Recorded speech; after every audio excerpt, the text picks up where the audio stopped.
Klaim terbaru dari juru bicara Angkatan Bersenjata Yaman, Yahya Saree, menyatakan bahwa Bandara Ben Gurion di Israel menjadi sasaran rudal balistik pada Jumat pagi. Menurut Saree, serangan ini memicu kepanikan luas, memaksa jutaan warga Israel bergegas mencari perlindungan.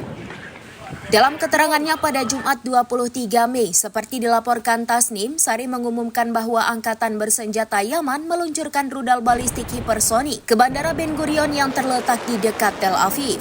Ia menegaskan bahwa rudal tersebut berhasil mengenai sasaran yang dituju, menyebabkan gangguan signifikan pada operasional bandara dan menimbulkan kepanikan di kalangan penduduk setempat. Saree menguraikan bahwa dampak serangan itu begitu parah hingga menyebabkan jutaan warga Zionis berbondong-bondong menuju tempat perlindungan. Bahkan ia menambahkan bahwa seluruh aktivitas penerbangan di bandara tersebut dihentikan pasca insiden. Lebih lanjut, Saree memberikan peringatan keras bahwa operasi militer Yaman akan semakin diintensifkan.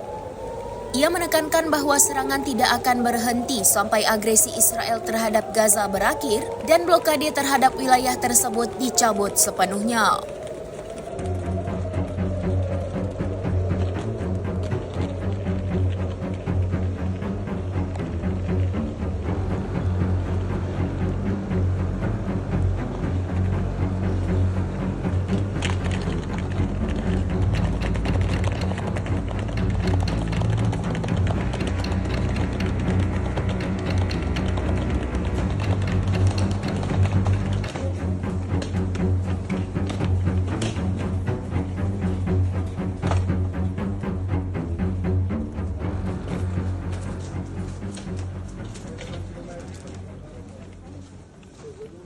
Download Tribun X sekarang, menghadirkan lokal menjadi Indonesia.